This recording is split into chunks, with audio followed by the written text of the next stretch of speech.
Welcome to Canada!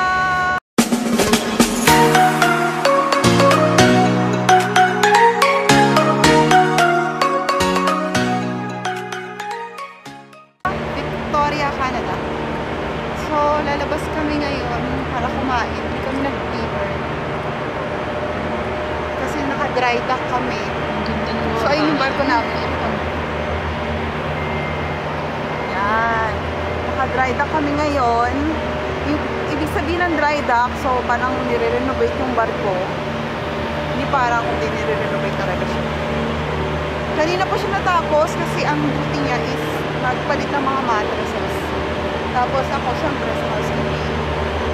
So ngayon lang ako natapos, inantay niya na mga ilang oras, mga 4 or 5 hours na mag-flight. Tapos ito, ganito yung weather sa Victoria, Canada. Mainit siya pero malamig.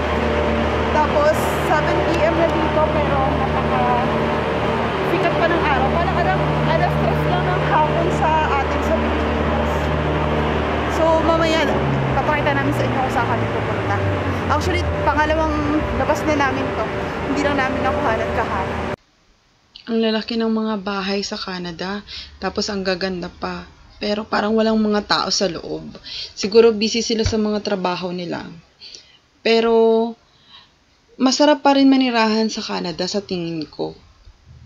Depende sa personality ng tao kasi mukhang boring talaga siya pag doon ka tumira. Pero at least naman, yung life mo is maayos naman. Siyempre, para magkaroon ka ng maayos na buhay sa Canada o kahit saang bansa man yan, mapa-Pilipinas o sa ibang bansa, siyempre kailangan todo kayod ka. Like dito sa Canada, kaya nakikita natin parang walang mga tao yung mga bahay-bahay pero mga mauunlad sila. Obvious naman. Grabe rin yung trabaho ng mga yan, halos hindi rin nagpapahinga. Kaya akala lang ng mga tao sa Pilipinas okay yung life sa Canada. Pero in reality, mahirap din talaga. Siyempre, ganun naman talaga. Sa edad kong to natutunan ko, yung buhay natin, nakadepende talaga kung paano tayo kumayod. Minsan, nasa tao din talaga kung paano siya uunlad sa buhay niya.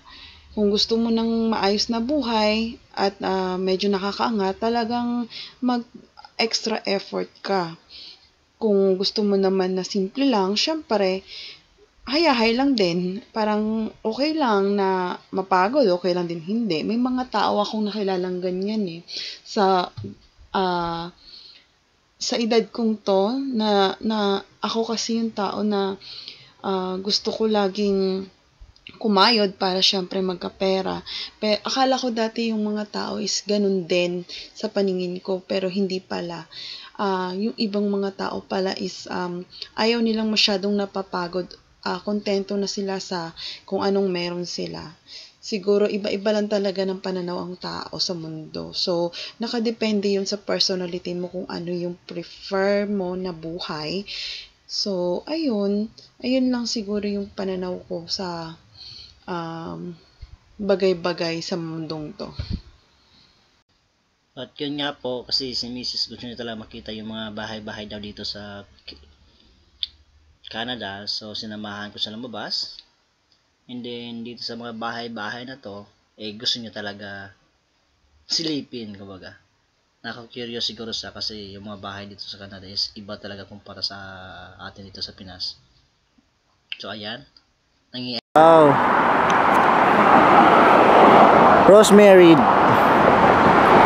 Rosemary leaves. See? Bango. Ang bango. Ang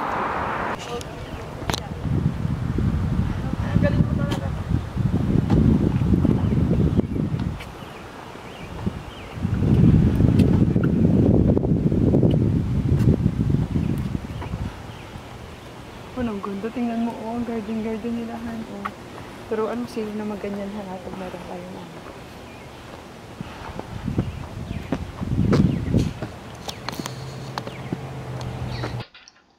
Yun nga, nakita namin itong restaurant. Akala namin, ano lang, yun pala, restaurant nga ng Thailand. So, kumain kami sa nakaikot namin. Ang pagod na kami at gutom na. Itatry namin ito, mga kagawan. Tara na tayo, tayo na tayo. Yun nga, sa sobrang gutom namin, si Mrs. diretso-diretso na lang, hindi na nagtanong-tanong, order na ng order. Hindi niya alam kung magkano babayaran niya. So ngayon, kumain kami, hindi na kami napag-video. Yun nga mga ka-team journalist, pagkatapos namin kumain, ito na, bumalik na mismo dito sa Victoria Dockyard. At mapapansin po ninyo, yung baba niyan, wala ng tubig. So ganyan pala yung itsura ng barko. Pag naka-dry dock na siya, ipapasok yung barko mismo sa dockyard area, and then tatanggalin yung tubig, so yung barko nakaangat na. So that time, dyan ang magsa-start yung mga pintor na pinturahan niya mismo yung barko. Yung mga iba naman, ilalapag yung angkor, tsaka linisin ng kalawang, tatanggal yung mga kalawang, mga seaweeds na nandyan mismo sa anchorage. Sa ganyang paraan, di po basta-basta ang pagpipintura ng barko at paglilinis o tinatawag namin dry dock. Kasi ang dami-daming tao ang kailangan dyan para mapasagawa natin yung paglilinis at pag-renovate ng barko. Hindi po simpleng trabaho yan, napakahirap pong trabaho yan, hindi po basta-basta. So dito lang po tayo sa taas at bawal po tayong bumaba doon kasi hindi naman po tayo technical team person, kaya dito lang tayo magbibideo sa taas kasi pinagbabawal po dyan na bumaba kasi hindi naman tayo kasama sa group na yan para maglinis sa baba. So tingnan nyo po yung dockyard yan ng Victoria, malawak po yan. So dito po lagi yung kumpanya namin na nasasagawa ng dry dock at tinatawag na namin na dry dock yung pagpapalit ng mga furniture, mga beds ng barko natin kasi yung barko natin is cruise ship. So lahat-lahat po dyan na pwede palitan o isa sa agawa dyan sa barko niyan within 2 weeks. So gagawin po natin hanggat sa kaya. Tatapusin po talaga yan ng 2 weeks kasi yun po ang nakalagay sa kontrata na yun lang ang available sa dockyard na magstay yung barko ng kumpanya. So within that, pag naglumagpas tayo sa kontrata na yun is magbabayad ka po ng mas mahal. Kaya ganyan po ang procedure dito sa dry dock sa Victoria, Canada.